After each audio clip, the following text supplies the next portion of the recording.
One set. Camera rolling. Sound. The good. The bad. And the just plain standard. Take one. Salut. Hey! All right. Welcome back to The Good, The Bad and a Just Plain Standard podcast where we provide you with our informed opinions on movies we watched together. We are your hosts, Adam. Anouk. and Yann. Today is all about Okja. Starring. Jake Gyllenhaal, Lily Collins, Tilda Swinton, Paul Dano, Stephen Yeun. I can't say it. Charles, can you say it? Her name is An So-yeon. An So-yeon. There you go. Devon Yeah. Bostick, Choi Woo-shik, Shirley Henderson, and Giancarlo Esposito. Great, so as you heard a different voice. So we've got a guest in the house, so jingle. That's the guest segment. Ooh, guest segment. Ooh, ooh, ooh. Great. Guest segment. Great. So, Charles, who are you and what are you doing here? Hi, I'm saying hi from South Korea, and I'm a painter. I'm an artist, and I also love movies. And thank you for having me. Thank you. Well, that's a pleasure. There's a bit of a story behind our meeting. Mm-hmm. So, as listeners to this podcast know, I'm quite obsessed with the play Hamlet. And at one point in 2013, there was a company in Seoul who was putting up the play Hamlet in Seoul. So they had a Kickstarter, and I gave quite a lot of money to support them. And in the end, I figured, well, why not actually go there and see the play? Which is Wow. what I did. And Charles had a role in there, Really? which was fun. Yeah. And I went to his workplace to see some of his painting. And we had a nice Korean barbecue. And it was awesome. Oh, yeah. It was awesome. Yes.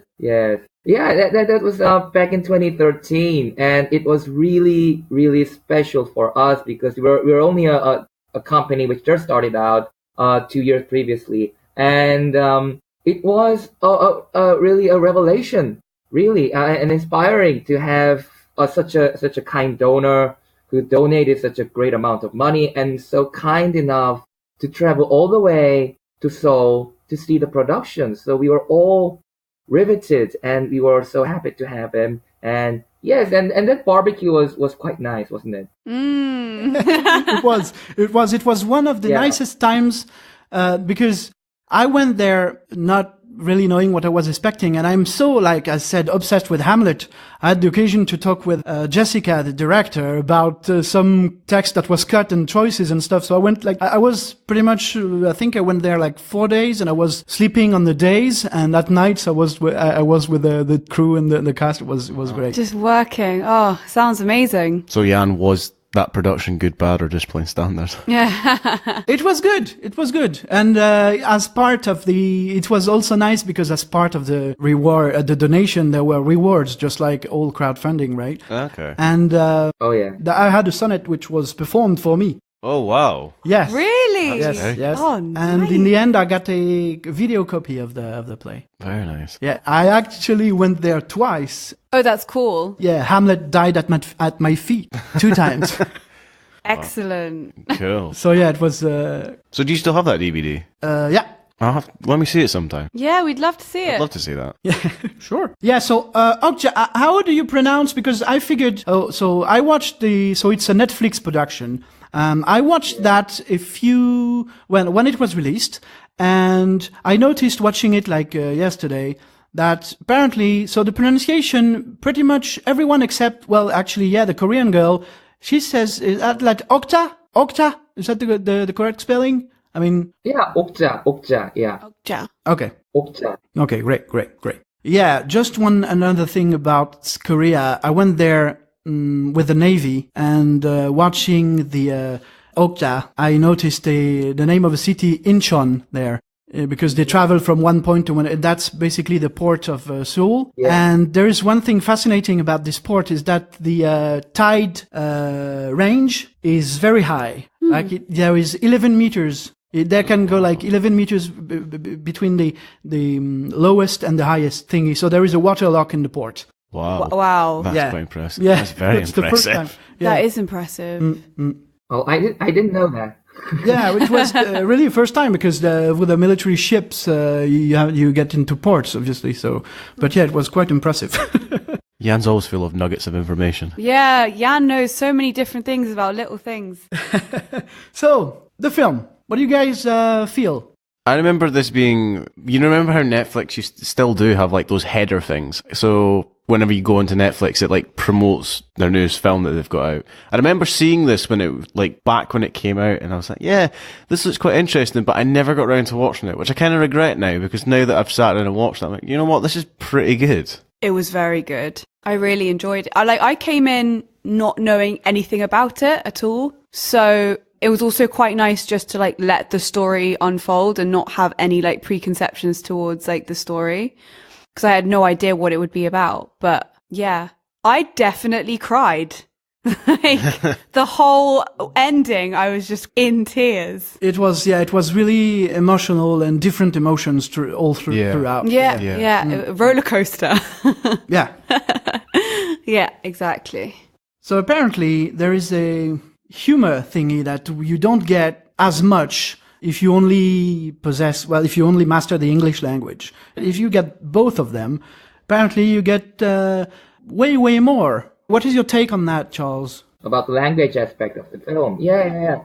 It was interesting because I watched Okja with my American friends, and there were 2 Koreans and 5 Americans, and we had both subtitles on. And interestingly, there was a moment when Okja was asked by the character played by Paul Dano whether she wants to go back to the forest or not, and she gives them an answer, and they did not have a English subtitle for her answer, because they had Stephen Yeun's character as an interpreter, and he intentionally, spoiler alert. Can I say this? Can I say spoiler? Yeah, it's fine. We have spoilers if the film or TV or whatever was released more than 3 weeks ago, it's fine. Oh, okay. Yeah. Okay, so Mija, the girl, she said, I want to go back to the mountains. And Stephen Yeun's character, he deliberately misinterpreted it, saying, we're willing to help you. For me, I knew that was what was happening. I knew that she wanted to go back to the mountain, and Stephen Yeun's character did not translate it the way she said. And my American friends who did not know Korean, they looked perplexed. And I thought, should I tell them? Should I tell my friends that that's not what she actually said? But then later it was revealed as a plot twist or something. So yeah, that was interesting. It's funny because we had the subtitles. We've seen it directly. Yeah, we had so we knew what she said in Korean because we had the English subtitles when she was speaking. So me and Adam watched it together, and we immediately thought, oh no. Okay. Wait, or maybe it's because I've seen it before that I remembered the end. So I'm not sure if it's actually... Okay. No, on the Netflix version, they I think they changed it then. They have now English subtitles on the... Korean. Sorry. No, yeah. Yeah, you get on her Korean, yeah. There you go. Yeah, but it's a Netflix production, so probably they changed because they had... It'll be region specific as well, I'd imagine. Yeah, because Netflix has different versions of Netflix, depending on... It's to do with licensing. Yeah. For example, you can see programs that are in different countries that you can't see elsewhere else. For example...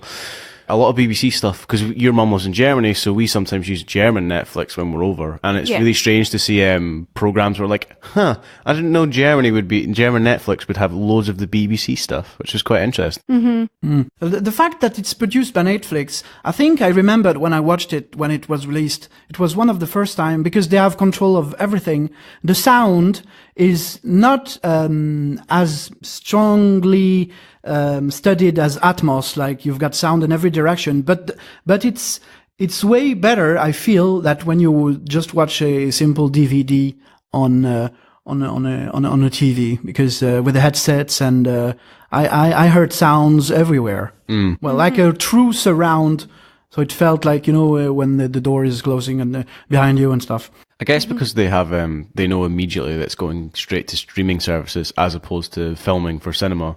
Because that's always the thing about release to DVD. There's a specific process of transferring all your data to DVD. So that's always why DVDs are a bit... That's why people say you should see it in the cinema, essentially, as opposed to like just wait for the DVD, because it is totally a different experience. Usually people just think it's about, it's a smaller screen, but it's actually about sound, and the sound as well, mainly. Yeah. Didn't know that. Unless you've got a really fancy sound system that can optimize what's available. And especially with Blu-ray and 4K, what's out now, that there's a lot of good sound on DVDs because they are capable of getting there. But if you watch like a standard DVD on like normal television, because you think about it, DVDs have got to work from like these portable DVD players used to have that you put the disc in and it loads up and stuff that used to take on. I used to have loads of them for going in car journeys. Yeah. To like, massive 50-inch TVs that have got a DVD player. So it's like from a whole massive range.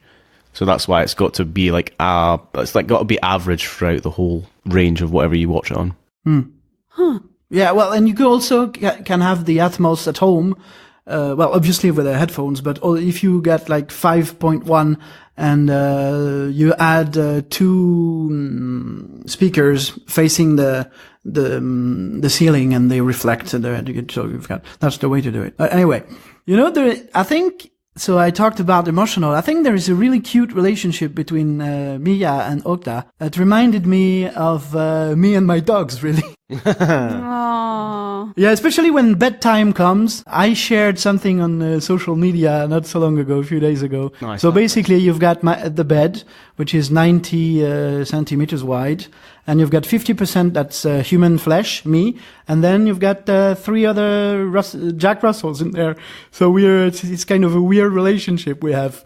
Aww. No, pets are like that. I've met a cat when I'm at home, like, he'll sit on you, and he weighs a ton. He weighs like a lot, and when he sits on you, you're like, Jesus Christ, you're heavy, but like you don't want to move them. No, it's like a special bond that you have with your pets.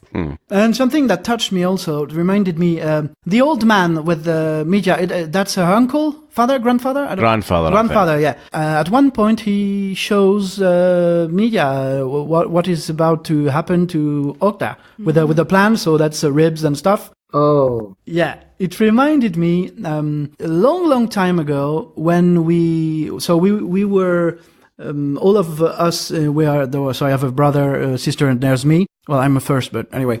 And we were born in Provence, in the south of France, right? But we moved quite quickly because of my father's work in Parisian suburbs. And at one point, it was one of the last moves where we were about to leave Paris region.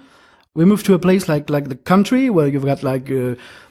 cows and stuff, and there was a circus and there was a raffles lottery, and we just appeared in the town like 2 days before, and we won a sheep.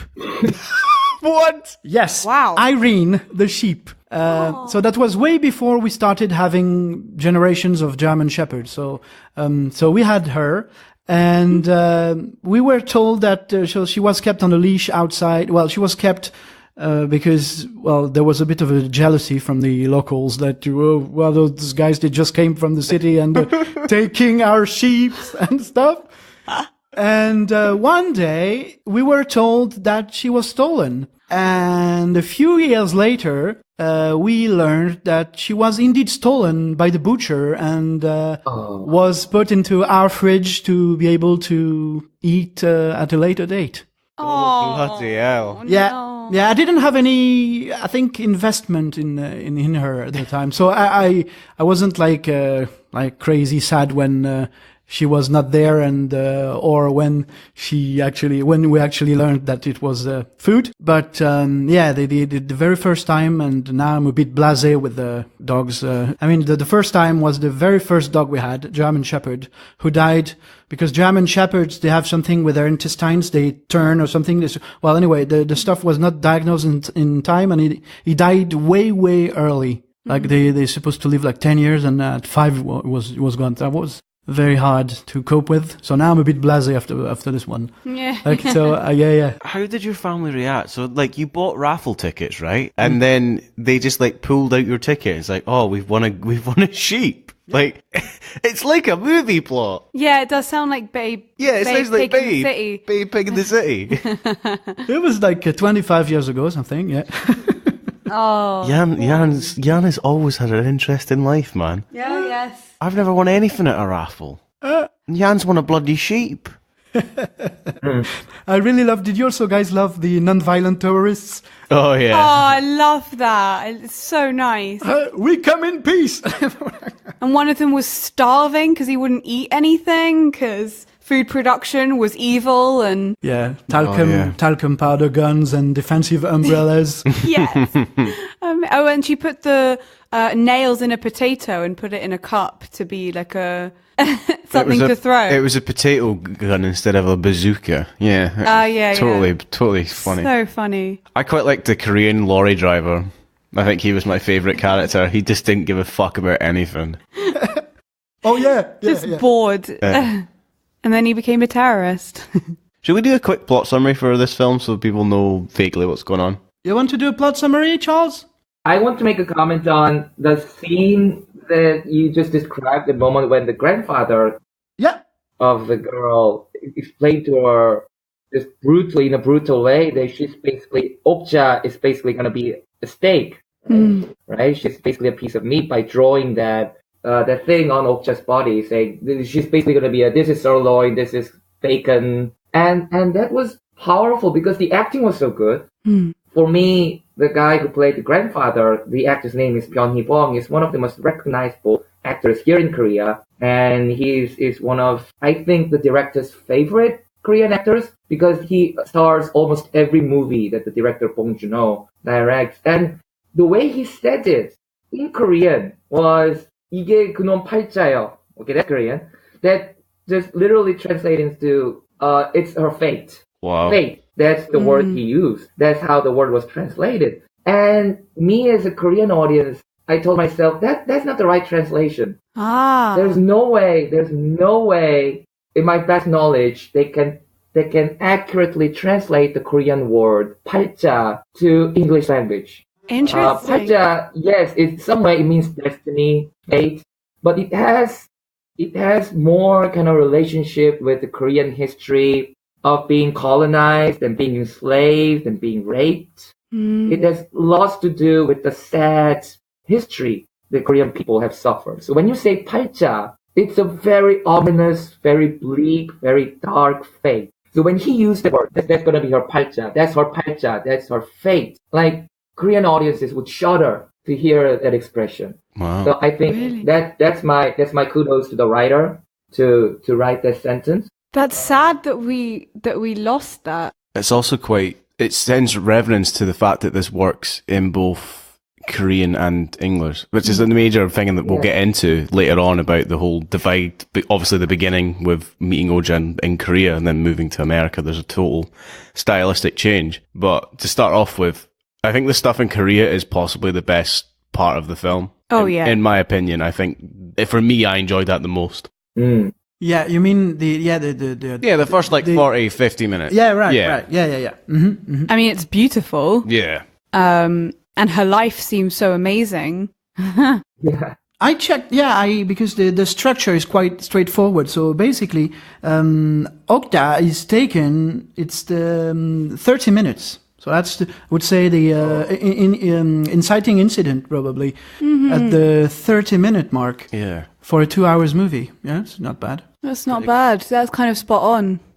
It's actually about an hour 50 because it's about 10 minutes straight. The credits at the end. So because this film, it feels quick, but it's the same way how we talked in Baby Driver that every scene is important and works. There's never any dragging, I feel, in this film. No, I wasn't bored at any point or even wanted to be distracted. No. You know, even in the best films, there are moments where it's like, oh, I don't know about the scene. It's a bit lagging. But actually the whole way through, I was kind of rooting for the characters. The thing that blew me at the start, because I was like, what's going on, is, the whole introduction we have with, is it Tilda Swinton. Swinton, with the whole explaining the whole exposition, essentially. I thought that was well done. But I was laughing because she comes down these wooden stairs of obviously this old factory, and I'm like, is she on a wooden roller coaster? Yeah. It looks like the tracks where you go up on a coaster. I'm like, where is she? Maybe I've just been playing too much Roller Coaster Tycoon. I'm like, she's on a wooden roller coaster there. Yeah, I think you have been. Roller coasters on the brain. Yeah. Yeah, it was nice as well because I'm guessing, because we saw that Tilda Swinton was an exec producer, right? She was the CEO of the company also. Mainly. So I'm guessing it has American and Korean money or production company people involved in it. Like In the both making of the film? Yeah. I don't know.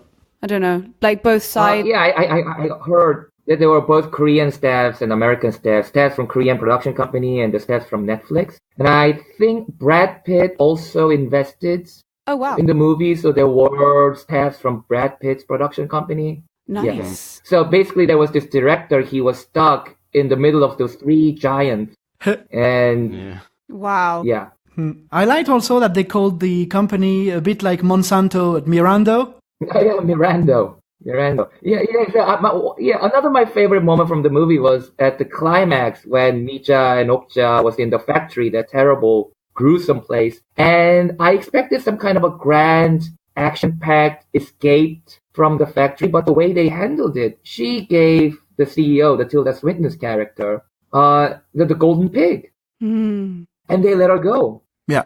And for me, that was so brilliant because that's what those corporates do. They will do anything. It's not about morality. It's not about ethics. It's not about their philosophy. If they can make money, if you pay them, they will do it. Yeah. And there's such a brilliant sarcasm about this corporation, and it was such a brilliant.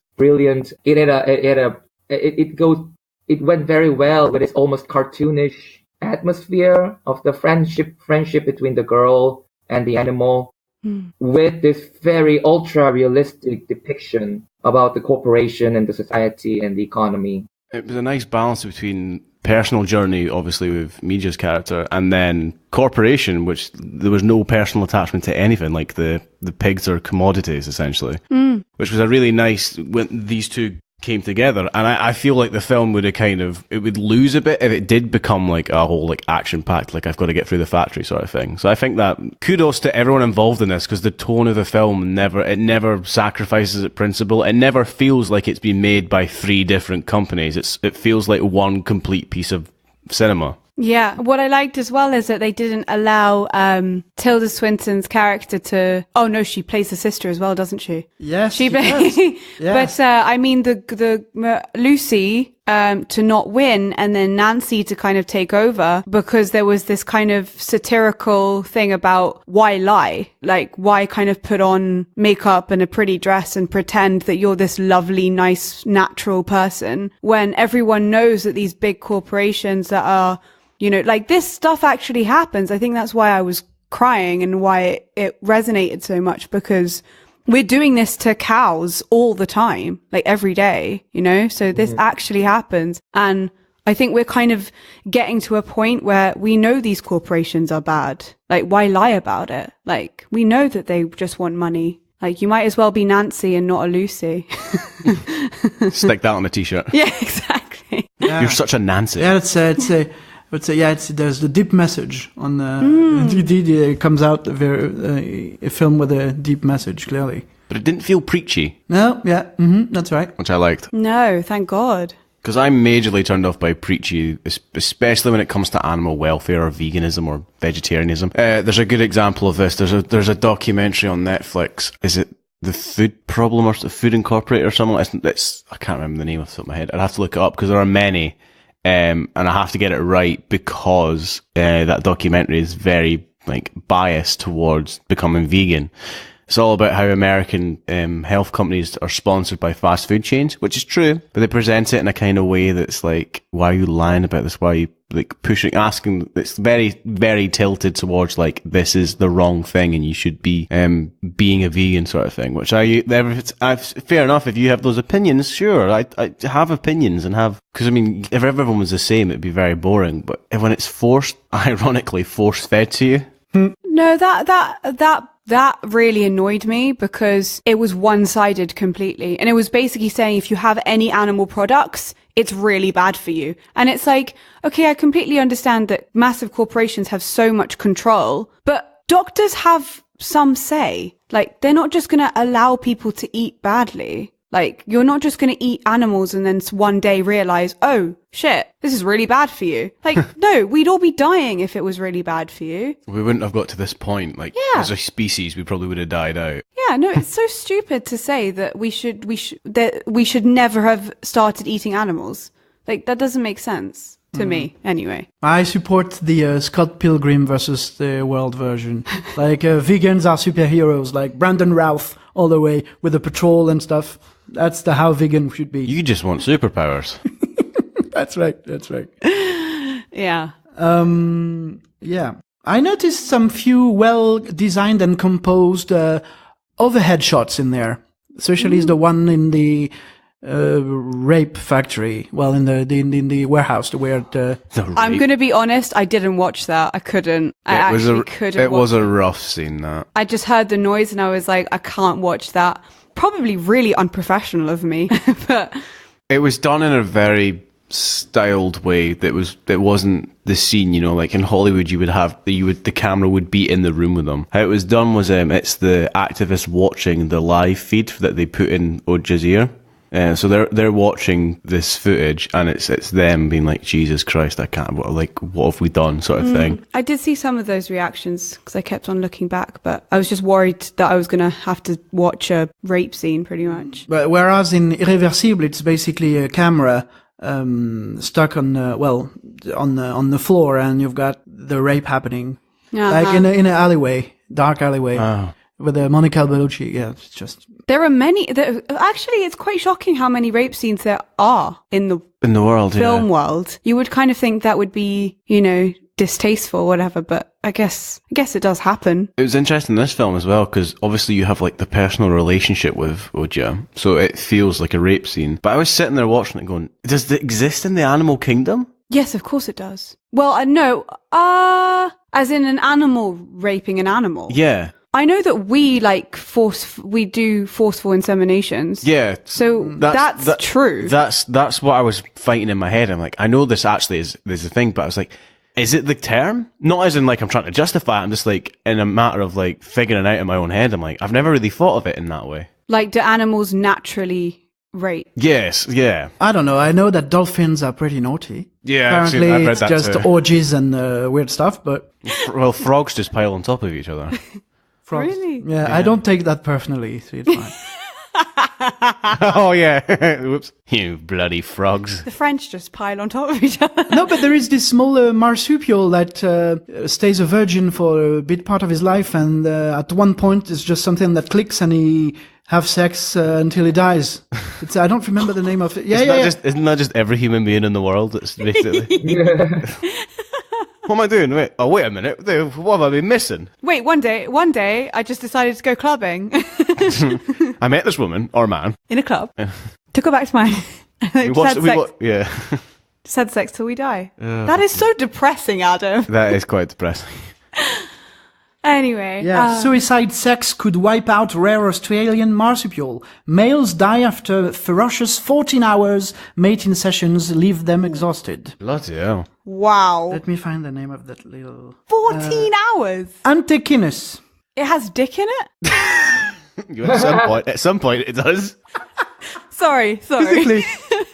Does it actually have dick in the name? For 13 hours it does. Antenicus. Oh, no, okay. I had dick on the in it. brain. I was like, Antepinus, you thought? Freudian slip there, Nick. no, I heard dickiness, and I was like, what? Good name.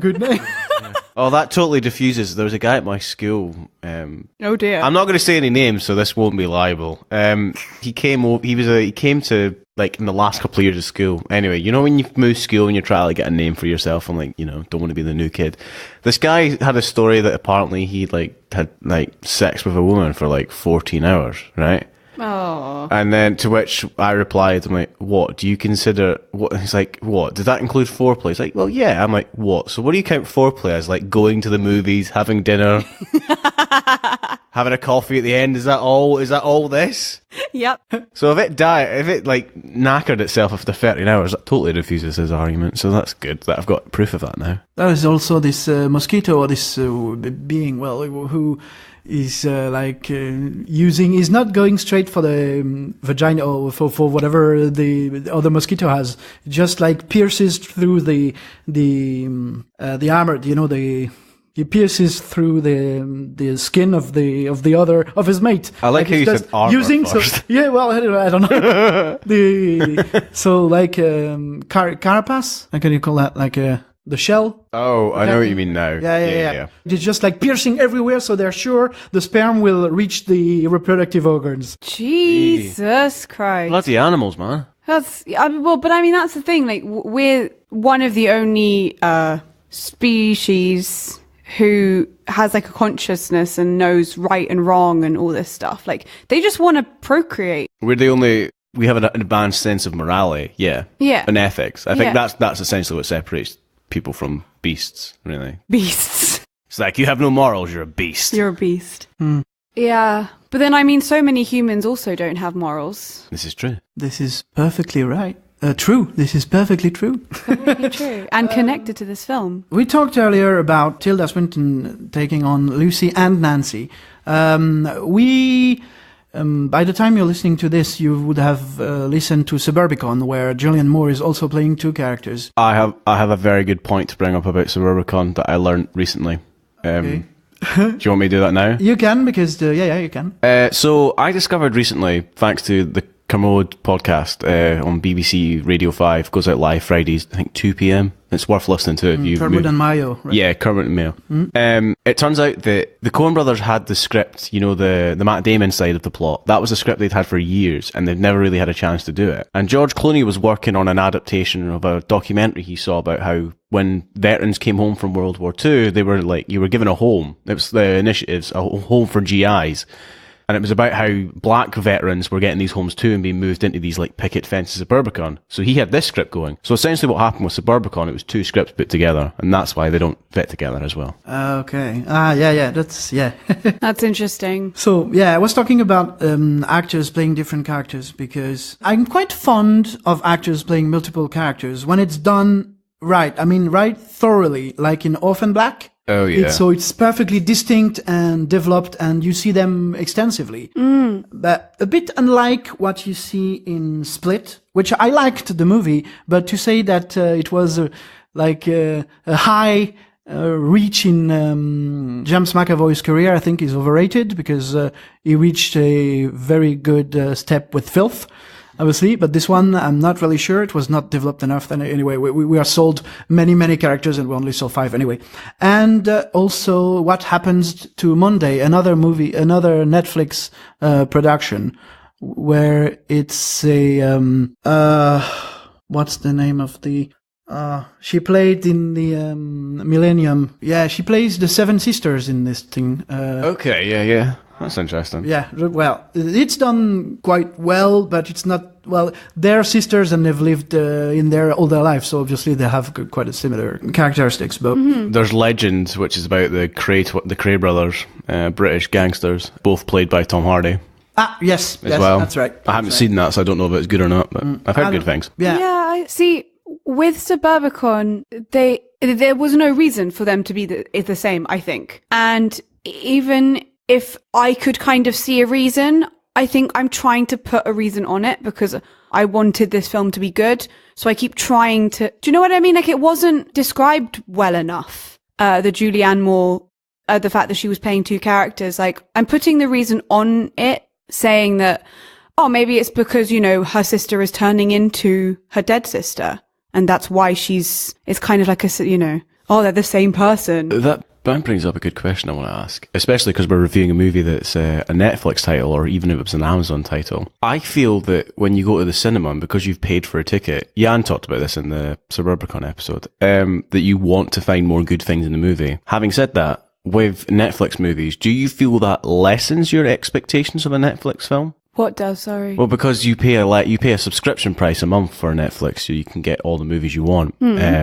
So, for example, you could watch this movie, which I recommend you do, or you could watch Stranger Things, or, you know, The Crown, or any other Netflix show that's out there. And what I mean is, because you're paying a set price, is your expectations lowered, or you're not looking to justify it more because you're not paying, like, say, £12 a ticket for the cinema? Well, for the rest of the public, probably, but we have, we pay 17. It's like a Netflix thing we have with a card. If we didn't have that, I've gone months that I haven't used that card if there's nothing at the cinema. So, you know, it's like you're still paying money. I still have to judge things, and it's because of what you said on Suburbicon. It's an excellent point that you should definitely hold every movie by its same standards. I honestly, holding up, I would pay the ticket to see this in cinema. I think it was very good.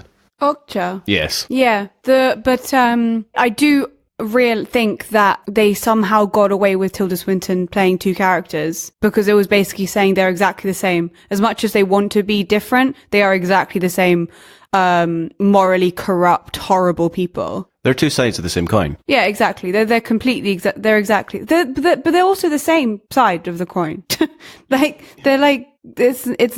completely, just because you act nice and lovely, your actions speak louder than words, basically. I'm also wondering, in terms of acting, how do you really manage? Because I was getting to the point that I've missed there was an exhibition, I think it was last year, at the Tate Modern with Cate Blanchett, who was playing 13 different characters. It was a multi-screen thingy, and it was streamed live in cinemas a few weeks ago, mid-November. I missed that. And they're going to do a feature, 1 hour and a half feature about it. So I was wondering, Charles, when I saw you in Hamlet, you were playing 1, 2, or 3, you were playing different roles, were you? I played 2 different characters, yes. One was Rosencrantz, Hamlet's friend, and the other was the Gravedigger. Yeah, and it was interesting because I got to play 2 very contrasting characters, because Rosencrantz is one of the highest. He's basically the closest friend to the prince. He's a nobleman. Whereas this Gravedigger was of the lowest rank among the characters in the play. He's a rogue. So yeah, it was fun because I got to explore 2 very, very different personas. Yeah, and there was one major fun I had getting involved in the production. Does Rosencrantz have the last line? Because that's one of the best lines in Hamlet. No, that's Horatio. The very last. Yeah, when they're like No, then that was Fortinbras who gets the actual last line. Yeah. But you don't have that in all the productions. Since I've seen this one in Seoul, I've been in a few other productions, and sometimes I like to have that unabridged. So when I attend abridged versions, I'm always disappointed. But well, you've got people working for years, and so it's I know I can discuss what I liked or didn't like. So it's never dissing for the fun of it, But anyway, yeah, acting multiple parts. This Cate Blanchett one, yeah, it will come in theaters. I would love to see that. Yeah. We've done this, haven't we? Well, I did it for Leftover last year. I had multiple parts, although they weren't developed, to be fair. But no, yeah, and actually, because so last year when we were at the Fringe, we did 2 shows. So even though we were really busy, and sometimes you don't have time to kind of sit back and be like, oh, I'm doing 2 characters, because you have to be just on your toes like the whole time. But we basically played 2 parts. Especially if it's straight afterwards, yeah? Yeah, it was like immediately afterwards. Like we had to set up for the second play before the first play had started, like in backstage. Yeah. We had to get everything sorted because we only had 10 minutes between plays. So in a way, we played 2 characters. Yeah. I had a feeling watching this movie, there was a definite shift. Well, we touched on it a bit earlier, but everything that was like Jake Gyllenhaal, who is, by the way, probably will be Batman soon. But anyway, his Probably, character yeah. and the CEO, highly stereotypical. I don't know about the teeth. It's not the Tilda Swinton. That's not a real teeth. You can see something like it's weird, like protruding or whatever. It's weird. I didn't know what it was, but if it's her teeth, and I thought it was her jaw. I just thought it looked really weird, but maybe it was her teeth that like she might have put. So yeah, Johnny Wilcox. What do you feel about the character? Oh, the General. Yeah. I hated him. Ah, what the hell was the voice? It was so annoying. It was I totally don't think bizarre. it worked at all. But maybe that's the reason why he did it, because it is like I kind of know what he was going for. He was like, it was like evil Nigel Thornberry. I didn't get that reference. Oh, it's a 90s cartoon, The Wild Farmeries. Tim Curry again plays this like really sort of like British explorer. Like, what's going on? Oh, no, Oh, very heightened up. Serengeti. Like that the whole way through. So like it was a whole, that was his cat, and he had a show like the Wild Thornberries was like, it was an adventures of people going around while their dad was on the show, but it was about the child. Anyway. So I think in that essence, I get the choices for that character. And I think it's another way of making you not like Jake Gyllenhaal's character as well. It's a very easy way to go like, I don't like you. Yeah, you're not supposed to like him, I guess. There is a character I like. Well, actually, it's an actress there. She was a Miranda employee, Jennifer. It's the actress is Scottish. Oh, yeah. Shirley Henderson. Yeah. First time I saw her, I didn't realize. The first time I realized she was in there was in Filth. She's Bunty. Yes. And I realized she was also Moaning Myrtle in Harry Potter. She's also Spud's wife in T2. She's in Trainspotting. Gay. Gail, yeah. And she's got also in Bridget Jones? Yeah, that's right. Diary. Yeah. She's in loads of stuff. She's one of these actresses that always had a young face, so she was always playing like teenagers or young 20s. This is the first time I've seen her in a while where she's like, wow, you look older than a teenager now. Doctor Who. Oh, okay. She was the one. Do you remember the thing that like in What season? Season 2. No idea. It's, David, it's Tennant. It's the Absorbaloff. The one that absorbs Yeah. everyone. Yeah. Yeah. So she's the Wait. one that he falls in love with in the concrete slab in the end. Yeah. Yeah, that's right. I love it. There's something about her voice which is the same everywhere in all her projects, which is a bit annoying and fascinating at the same time. I don't know. It's just like, I don't know. Her voice is strange. She's got one giant nipple is one of her line. Yeah. What was that about? Was that about Describing Okja. Because Okja. at one point, yeah. Okay. I mean, if that was your super pig, I don't know why you gave it one nipple. Surely you'd want to give it like 12, so it could like have 12 piglets. Yeah, I mean, there are actual super cows that they've genetically modified. Oh yeah, I've seen They're really terrifying looking things. There is a moment in there at the end where Mika is showing the picture of her as a kid and Okja to the guy who's about to kill Okja. Yeah. It reminded me. Did you ever see the movie Aftermath with Arnold Schwarzenegger? I have not. No? Charles, have you ever seen that? It's very slow paced, and you wonder until the end: is he going to do it? Is he? And he does, and it's there is a photo involved and showing, because basically the plot is like he's this guy about to greet his family back from a trip somewhere. And you can see in the control tower where the workers there are making sure that all planes are landing where they are supposed to land and everything. The guy is going to, that's the first few minutes of the movie. The guy is going to get a coffee and he misses 2 transmissions of planes that are at the same altitude and they crash into each other. Oh, like in Breaking Bad. Okay. In season 2 in Breaking Bad, there's a character, I can't spoil Breaking Bad in the podcast, No. but there's a character that dies and her father, or his father, is affected so much that he like fucks up at his job and 2 planes crash into each other in season 2. So yeah, I've seen that sort of thing together. It's horrible. Well, the Aftermath, the only thing he wants is someone to actually have the guy responsible for that, to apologize. Ah. Yeah, that's the goal of the movie, and you don't see the end, and I think it was quite nice. Oh, Yeah. interesting. That's quite interesting. Aftermath, yeah. Mm-hmm. I like how Mija and Okja's names are like really similar. Yeah. Yeah. I thought that was really cute because like, Are there any special meaning about those names, Charles? You know? Well, I don't think there are specific names, but for Korean audience, Mija and Okja are very friendly countryside-y names. They're not posh, they're not fancy names.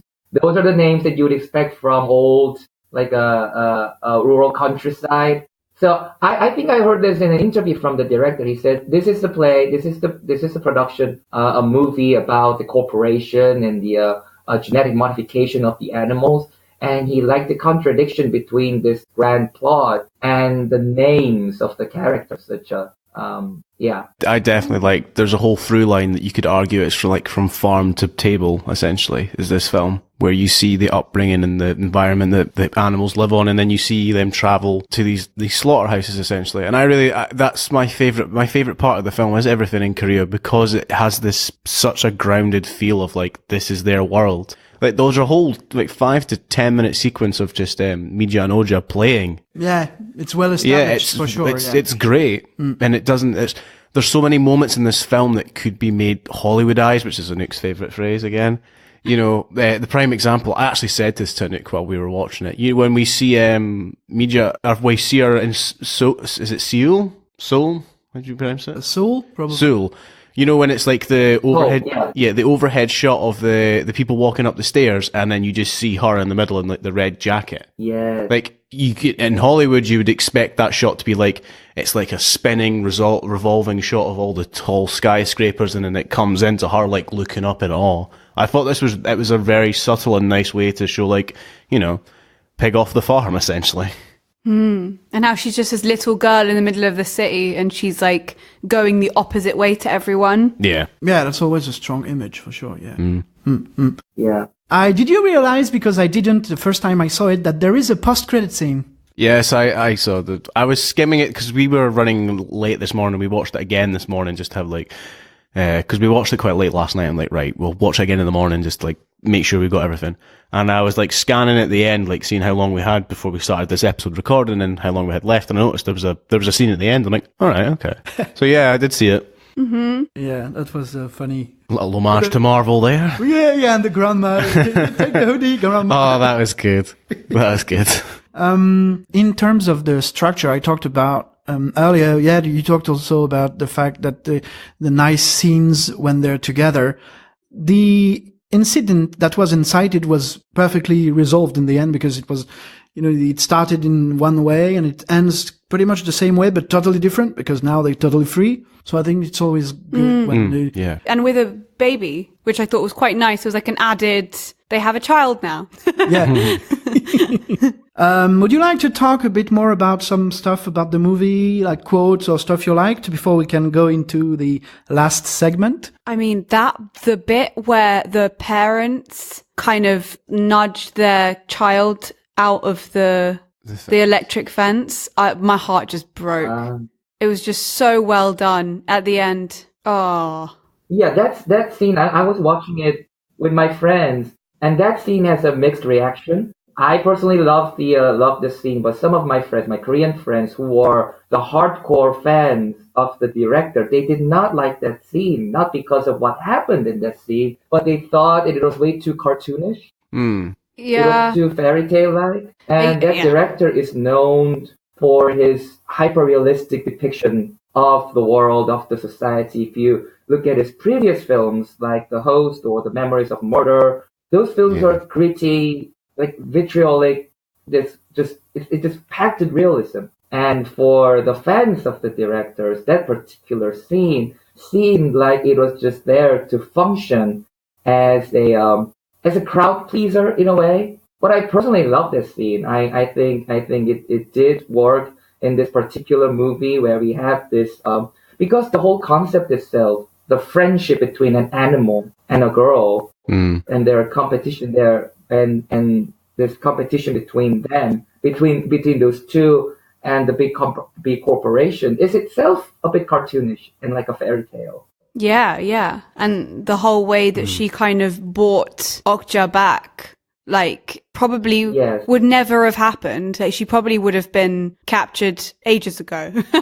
Like, I don't know. I thought that it was nice because it kind of further humanized the pigs. It was like they would rather, like, they didn't save themselves, they saved their child. So That was like another way of making you feel like, because they were just a massive, like, moving bodies. And I think maybe that was his way of being like, look, each one of these pigs are like a human. Like, you need to think of them as like, they have feelings and families and stuff. That's why I liked it. I think it's implied in the whole film that these creatures are more than just like pigs. There's an intelligence to them. They feel. They remind me a lot of orcas. You know, like they have an emotion. They're more emotional than what you would reasonably think. Yeah, right. Which is why I think that end of the film works, because although it's not stated, and I feel it's a really good decision directing-wise and tone-wise not to emphasize that these things have, like, extra senses. You know, like that piece of dialogue's like, oh, they've developed a new sense, that sort of thing, because they've modified. I think it's implied in the whole way of the film of how we see that Okja react. And with the relationship as well, we see that there's an emotional bond. So I see that end of going, it's like, it's a mother, because they're all females, yeah? They're all mothers, so it's that mothering thing of like, well, let's just save, if we can save one, you know, like, it still works, I feel. Because I do feel that there's a level of more emotion to these creatures than regular animals on farms. Yeah.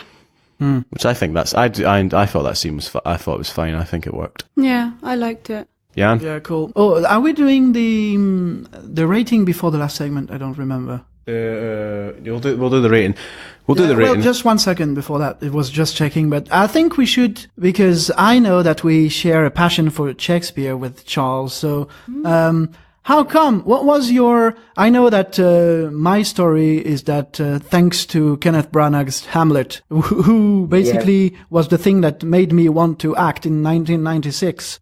So I came from Shakespeare. I know you have a Shakespearean story also, Charles. Oh yes, it's quite similar. For me, it was also Kenneth Branagh, but for me, it was Henry V, and not Hamlet, although I love his Hamlet. Yeah, and I was a high school student, and you know how crazy it is in Korean and Japanese society, how competitive it is when it comes to the college entrance exam and this whole chaos. And I was all stressed out, and I somehow got to watch this film adaptation of Henry V, and it was really nice. It was so inspiring. The word, all the Shakespeare sentences and everything, the scenes, the way it was acted out was amazing. So in a way, it'll be safe to say that it helped me intact throughout my high school life. And after I got into college, I got to be involved in a theater company, and that's how it all started. Kenneth Branagh is also my hero. Aww. Many a man's hero. Yeah. Good man. Oh, yeah. Yeah, he's been very popular and for a very, very long time. Yeah. His career has been incredible. So I think we should go into the rating and then do the last segment of this. Just before we go into the rating, I feel that we've overlooked something because it's so good. Listeners that haven't seen the film, I always think of like, I try to explain the movie to my parents. Okja is a super pig, essentially, who is entirely CG. Oh, Yeah. wow. We haven't mentioned the CG because it's so good that you forget it's CG. Blending in, yeah, I had It's something so about good. that, but it feels like reality. Yeah. I just wanted to make sure we acknowledged that because I think it's a great achievement. I wouldn't be surprised. Hats off to... I wouldn't be surprised if this got a nomination for digital effects come award season. I wouldn't be surprised. Well, you know what? Okja was was the movie which sparkled controversy at the Oscars. Oh, because really? you have to have a theatrical release. Oh, and no. Oh yeah. yes, and in order to do that, they wanted changing the rules was not in order. So they would like to have like 1 or 2 screenings of the Netflix or Hulu or Amazon or whatever. But this specific film had conversations going in the latest Oscars. That's interesting. That's a very good point. I'm glad, though, that there were at least a conversation, because even, like, it needs to be said that film is amazing, actually. Like, in all forms. This is another example of best film not in the English language because it's got a lot of English in it, but there's also Korean. We had this discussion of Victoria as well. Yeah, I'm not sure if it would make... Oh, no, it definitely wouldn't. It's not enough Korean language in it, I think, to be But it has made me want to watch more Korean movies. Yeah, I'd be interested to know more about Korean cinema actually now. Well, the director here he also did Snowboarder, was it? Snowpiercer, sorry. Snowpiercer. Snowpiercer, yeah. I really like that one. Oh, I don't know that one. Just have to look him up because there's some good films. But he does him. he does like gritty stuff then, like Loach, I'm guessing. It sounds like it, yeah. Yeah. Yeah. Cool. All right, Yann. Yeah, they should probably, the CGI guys from this movie should give lessons to the Justice League ones. We'll get because into the mustache incident. We'll get into that. Yeah, we'll get into the stash incident at some point. Yeah. Yeah, I just saw the movie yesterday and it's horrible. It is horrible. It is. Yeah. It's not good. Yeah. Yeah. Okay, rating? Okay, so we here at Good, the Bad, and the Just Plain Standard rate films on if they're good, bad, or just plain standard. just plain standard meaning the film didn't try anything and it's just there for a cash grab. I think I know what we're all going to say anyway. But Anouk, Yann, and Charles, was Okja good, bad, or just plain standard? Start with Charles, seeing as he's our guest. I'd say it's good. It was good. Because it was so original. I just purely loved it because it was purely original. Because how many original movies do we get in the cinemas these days where almost every movie is either a sequel or a prequel, spin-off or a spin-off of a prequel, sequel of a prequel. But this movie was just filled with beautiful choices and original storyline. I'd say it was good and it has a very distinct message, good actors and good actresses and fantastic performances. I'd say it was good. I highly recommend Okja.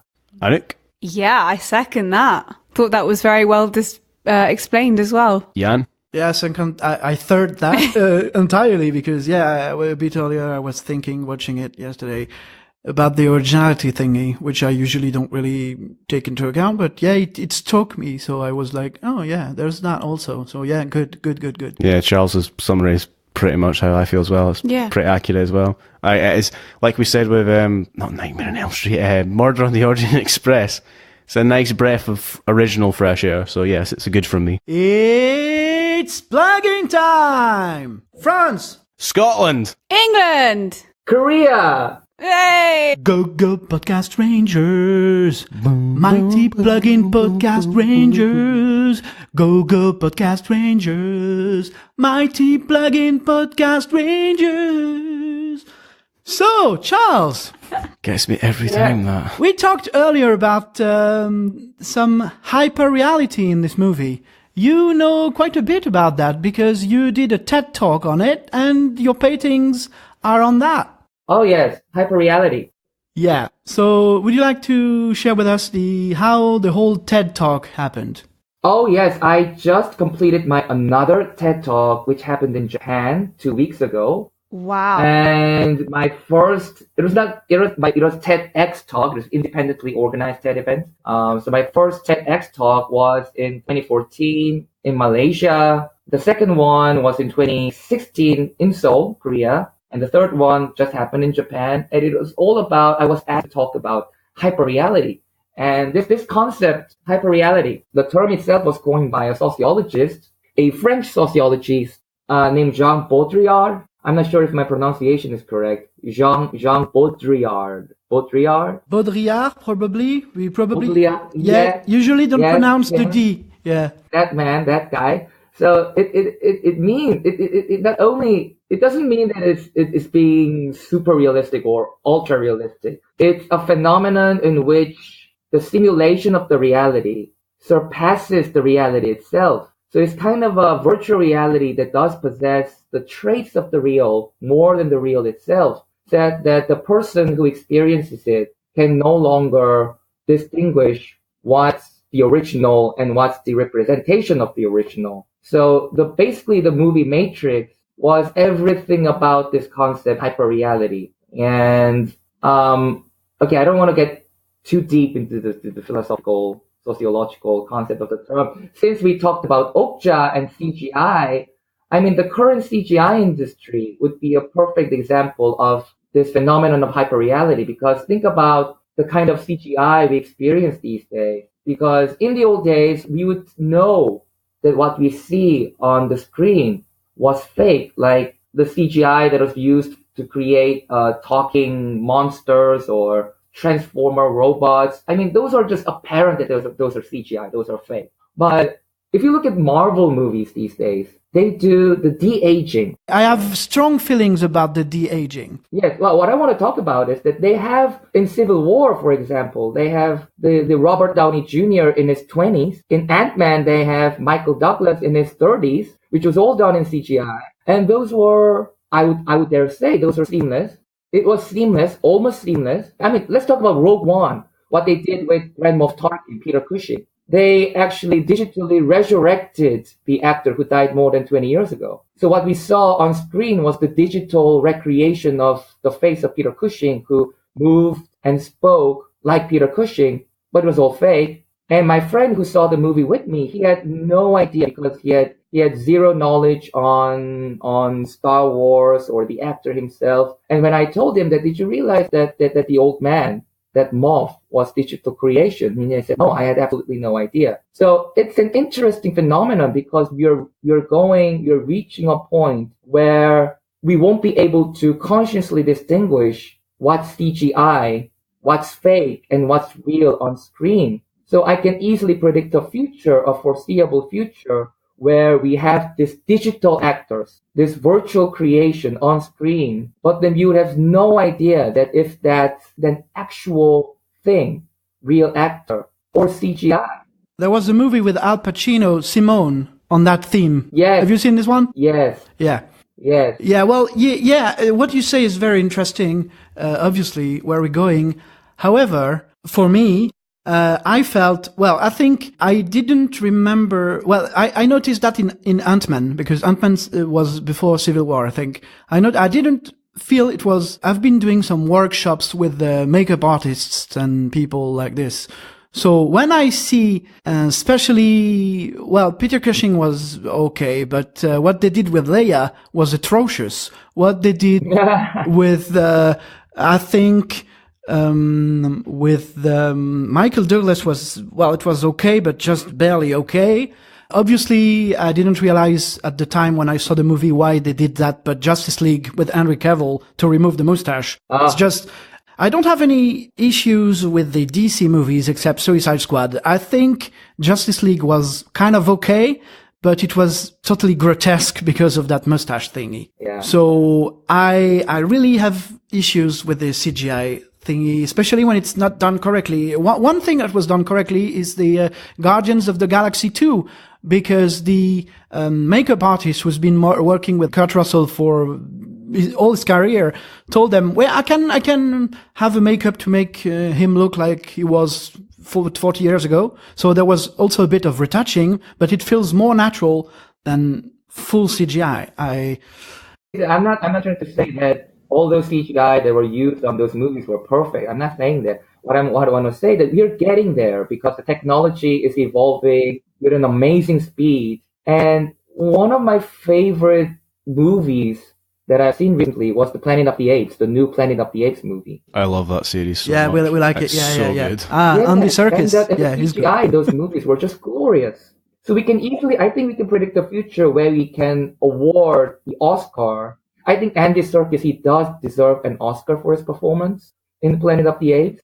So why can we not predict a future where we award an Oscar to a digital actor, a digital creation? Yeah, there's a lot of talk about that, and I'm fully supporting for sure. Because it's no longer motion capture, it's performance capture, and the actor is on set maybe more longer than the rest of the cast and crew and everything. So, Well, It's the age of the nerd. Yeah, maybe in the future we no longer need to have Andy Serkis. We no longer need to have an actual actor to be the referential image for the digital creation. It could be 100% pure digital creation with zero base on the actual actor, which sounds horrifying in a way. yeah, just like we've mapped the whole human genome, so we can clone ourselves at will. I highly recommend both you being Shakespeare fans to try and get a hold of one of the recent Tempest performance from the National Theatre, the RCS. Yes. Where they digitally did Ariel. It was all digital and performance capture. It was unbelievable. I highly recommend getting a hold of that somehow because it's very interesting to see that brought to stage. I never thought I would see that they could bring digital recreations of something onto a live stage, which was incredible. Yeah, like bringing Tupac back to life in the It's very true. holograms. Yeah. To get back on the actual plugging thing. Well, so where can our listeners see your work? Because I haven't shown my co-hosts your work. You've done Robert Downey Jr. You've done quite a bit of incredible paintings. Oh yeah, you can find me on Facebook. I upload all my paintings, all my sketches, and all my photographs from the Shakespeare productions on my Facebook. So you can just type my name, Charles Jeong, on Facebook. Jeong, that's my last name. And you can follow me. Great. definitely. Yeah, sounds and interesting. once again, I've been to the workplace, and it's just fascinating. From a distance, you see it's like hyper. There's something, and then you go, and it's just you see it's a painting. It's a one in a lifetime experience. I would say, like it's yeah. Excellent. And in terms of acting, do you have anything at the moment? Oh yes, we will be starting working on Merchant of Venice, which is going to be our main stage production in spring next year, 2018, and I'm excited. Yeah, that's a good one. I love that that play. Do you plan on doing a crowdfunding for this one too? Or? I think yes, we always need money because it's non-profit organization. Yes, there is going to be a crowdfunding. Cool. We'll make sure to share that obviously when it goes live. And Yeah. For Yeah. Sure. Thank you. well, thank you. I think we're pretty much near the end. Thank you again very much for being with us here today. Yes, Thank you very much. So much. I had so much fun. Yeah. Let us know when you're in Scotland. Yeah, we'll crowdfund our own thing and make sure Charles has to come and see I us. will. Yeah, Very come. nice. One thing I will need to do, because I talked to you privately a while back about buying you a painting for a very special person in my life who's about to get 60 very soon. I'll get back to you on that, and we can see before your prices and your fame gets too high for me, you know. Okay, we'll talk about that. Yes. Yeah. It's in 3 years, so we've got time. But yeah, yeah. Well, Okay. Thank you again for being with us. you. So we were Adam. Anouk. Yann. And Charles. Thank you very much. Thank Bye, you. everyone. Bye. Thank you so much. Bye now. Thank you. Bye.